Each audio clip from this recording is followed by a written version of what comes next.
Bismillahirrahmanirrahim. Assalamualaikum dan salam sejahtera. Selamat datang ke channel Cikgu Duan. So, bagi yang pertama kali masuk ke channel Cikgu, jangan lupa like, share dan subscribe dan tekan butang loceng di bawah supaya anda tak terlepas video yang terbaru daripada Cikgu. Okay. So, untuk video kali ini, Cikgu teruskan dengan sains tingkatan 1. Okay, sebelum ni kita dah pi 1.1. So, hari ni kita pi kepada 1.2, makmal sains anda. Apa yang ada, apa di dalam makmal sekolah kita, bahan, radas, apa yang ada. So, jom kita tengok. Okay, radas makmal dan fungsinya. Okay, yang pertama kita pergi kepada radas tabung didih. Okay. Apa fungsi? Tabung didih adalah untuk memanaskan bahan kimia dalam kuantiti yang kecil. So inilah gambar dia, tabung didih.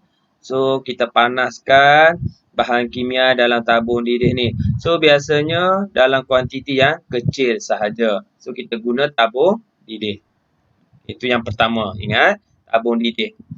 Yang kedua, tabung uji. Tabung uji mengisi bahan kimia dalam kuantiti yang kecil. So, tadi untuk panaskan. Tabung didih untuk panaskan. So, pelajar jangan confuse. Yang kedua adalah tabung uji. Mengisi bahan kimia dalam kuantiti yang kecil. Okay, dua. Tabung didih, tabung uji. Yang ketiga, bikar. Okay.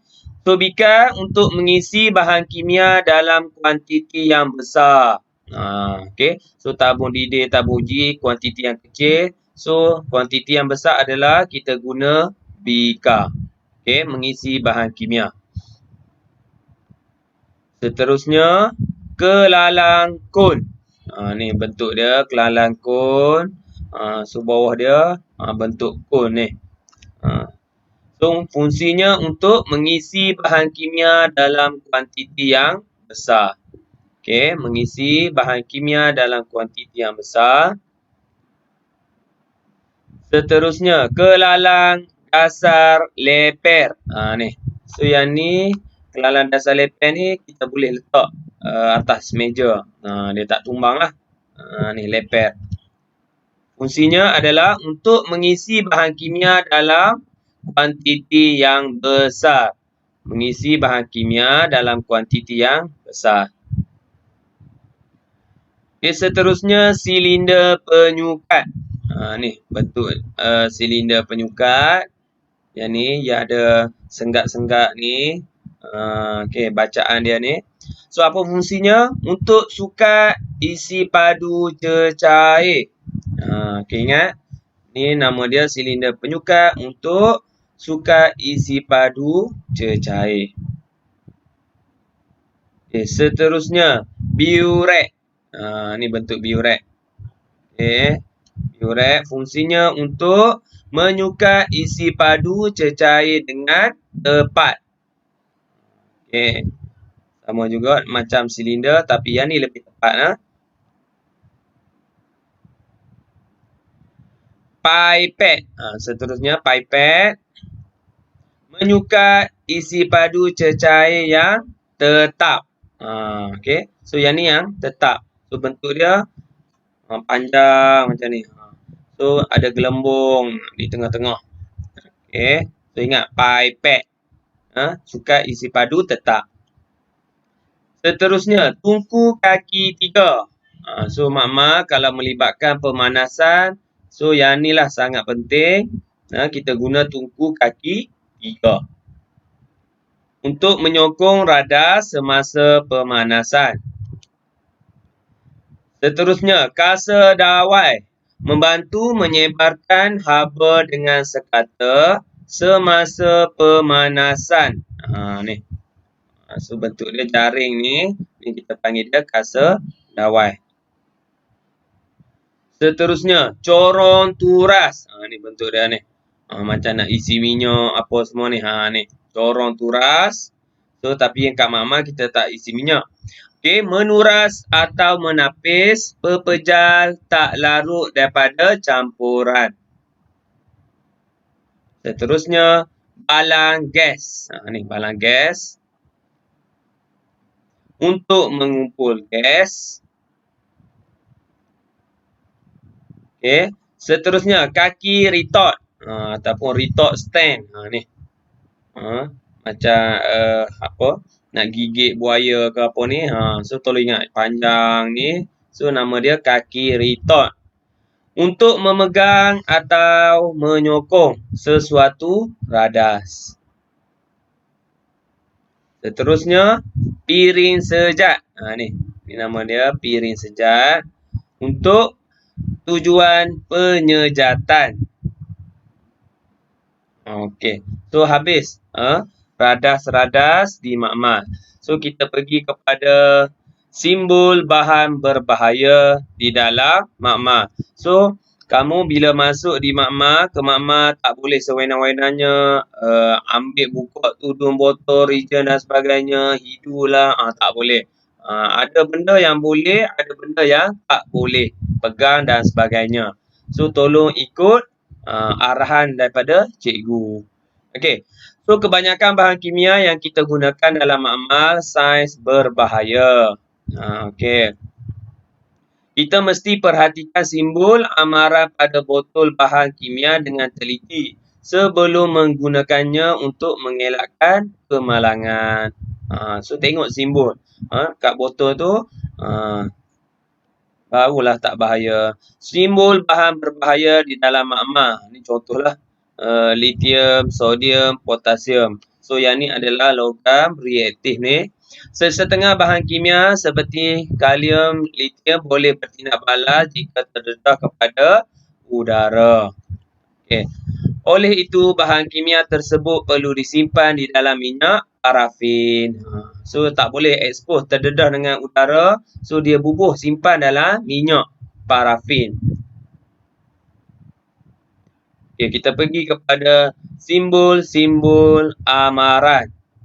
Okey, apa dia? Yang pertama, bahan merensa. Yang kedua, bahan radioaktif. Yang ketiga, bahan mengakis. Yang keempat, bahan beracun ataupun toksik.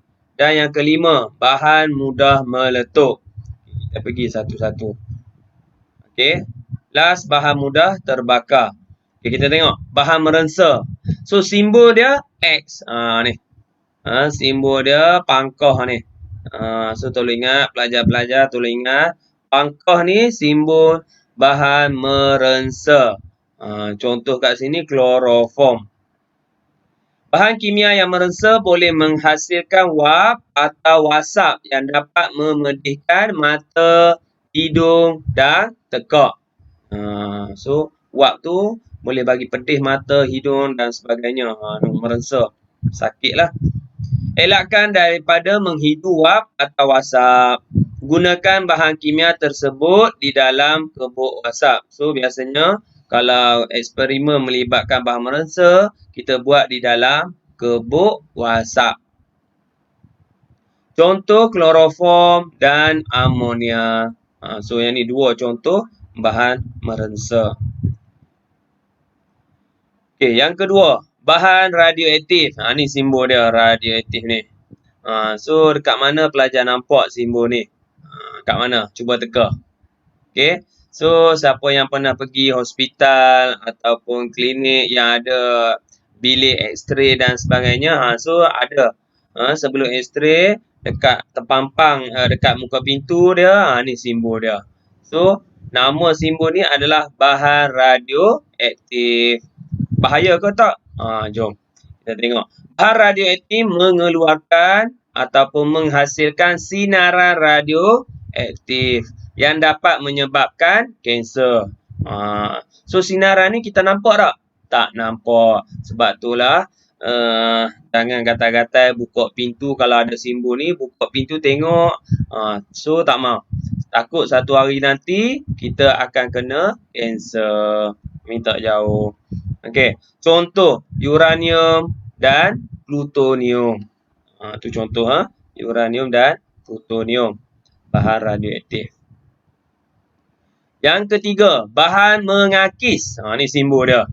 Tengok tangan berlubang, kena barang-barang pun berlubang. So, simbol ni adalah simbol bahan mengakis. So, asid lah. Ni contoh dia. Concentrated alkali, sulfuric acid, concentrated. So, yang pekat. Asid pekat, alkali pekat. So, sifat dia mengakis. Bahan kimia ini bersifat mengakis. Jangan sentuh bahan ini kerana akan melecurkan kulit. Sekiranya terkena pada kulit, cuci bahagian tersebut dengan air yang banyak. So, kalau pelajar in case terkena, rasa panas tangan terkena tu, cepat-cepat buka air, alirkan air dekat bahagian yang terkena. Okay. Contoh asid dan alkali pekat tadi. Seterusnya, ni. Simbol apa ni? Tengkorak ni, bahan beracun ataupun toksik. Bahan kimia ini beracun atau toksik. Okey. Jangan minum, makan dan menghidu ataupun merasa bahan ini. So, bukan setakat nak makan dan sebagainya. Hidu pun tak boleh. Sebab dia beracun. Okey. So, yang ni kat sini apa? Contoh klorin. Contoh merkuri dan klorin. Ni. So pernah heboh baru ni, salah sebuah sekolah berlaku kemalangan di mana termometer pecah. So sekolah menelefon bomba datang untuk clear. Clear apa dia? Sebab apa? Dalam termometer tu ada merkuri. So merkuri sifat dia beracun ataupun toksik. So, bomba akan clear. Kita tak boleh sewenang-wenangnya main pegang, ambil kain lah. Tak boleh. So, kita kena panggil pihak berwajib untuk bagi cuci ataupun bagi clear bahan-bahan ni. Okay. So, bahan beracun. Seterusnya, bahan mudah meletup. Ni simbol dia. Nampak macam bom ni, bahan mudah meletup.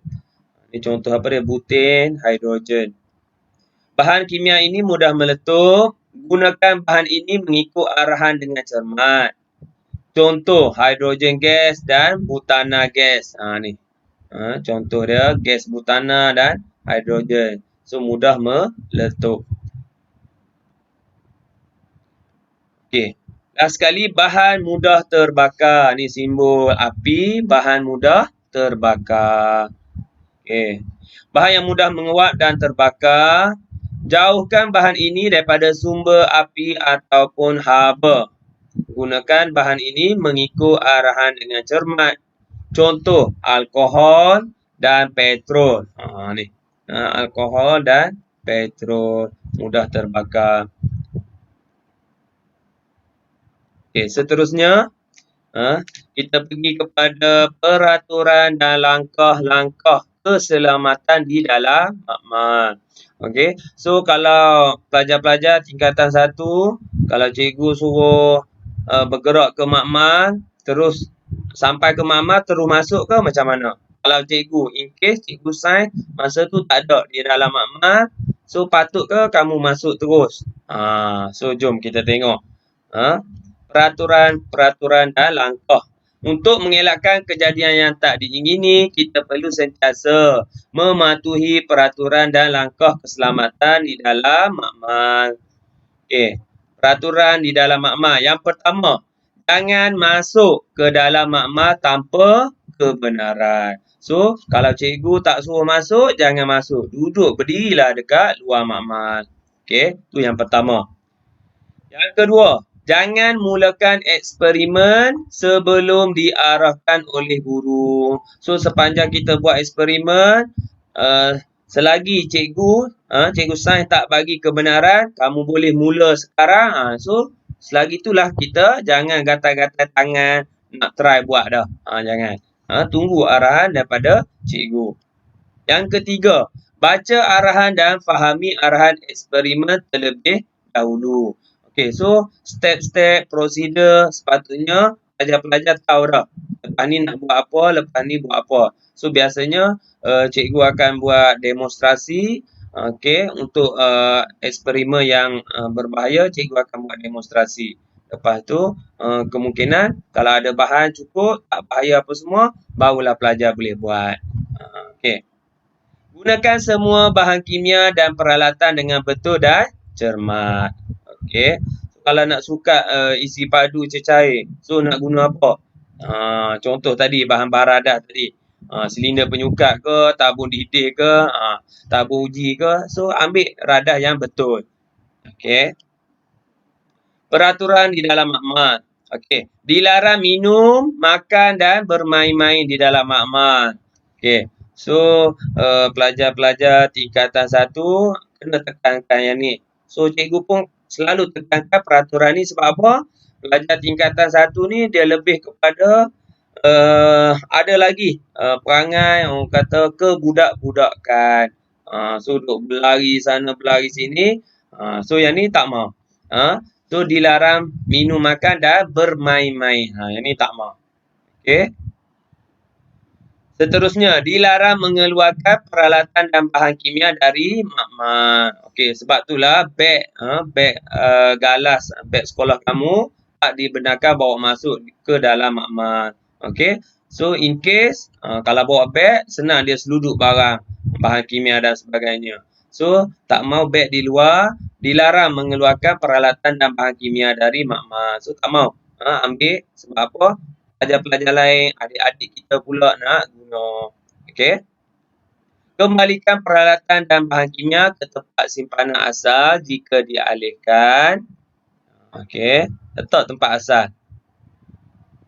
Peraturan di dalam makmal lagi. Pastikan tempat menjalankan eksperimen sentiasa kemas dan bersih. Okey. So, rasa dah habis. Okey. Cikgu bagi masa. Okey, kemas. So, kemas cuci balik. Yang radas. Kemas meja balik. Kalau ada sampah kutip. Tu. Cuci semua peralatan dan buang bahan buangan mengikut kaedah yang betul. Cuci tangan dengan air dan sabun sebelum meninggalkan makmal. Tu. So, yang ni contoh. Langkah-langkah keselamatan ketika menggunakan bahan kimia dan radah. Nampak?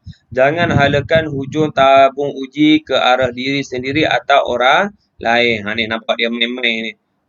Bagi kat kawan dia ni. Gunakan cermin pelindung mata ketika mencampurkan atau memanaskan bahan kimia. Okey, ada pelindung mata ni. Yang ketiga, jangan merasa atau menghidu bau kecuali dibenarkan oleh guru. Semua asal apa semua dia nak hidu. Jangan. Jauhkan bahan kimia yang mudah terbakar daripada sumber api. Sekali terbakar. Okey, jika berlaku kemalangan. So, pelajar-pelajar nak buat apa? Kita janganlah panik, sebaliknya mengambil tindakan yang sepatutnya. Okey, ni contohlah. Din, cepat keluar. Ada kebakaran. Saya sudah mematikan suis elektrik. Mari kita beritahu kepada cikgu. So, maklum report kepada cikgu. Bahan kimia yang tertumpah juga perlu dilaporkan kepada guru. Jangan buat senyap. Hati-hati elakkan bahan kimia terkena tangan anda. Yang ketiga, ingat ya Farah, jika bahan kimia termasuk ke dalam mulut atau terkena bahagian lain, kita perlu membilas bahagian itu dengan air yang banyak. Ni antara 3 situasi apa yang patut kita buat. Okey. Wallahualam. So, setakat itu saja perkongsian cikgu untuk sains tingkatan 1. So, bagi yang suka video cikgu, jangan lupa like, share dan subscribe dan tekan butang loceng di bawah. Okay. So, sehingga berjumpa lagi dalam video akan datang dengan topik 1.3 kuantiti fizik dan unitnya. Assalamualaikum.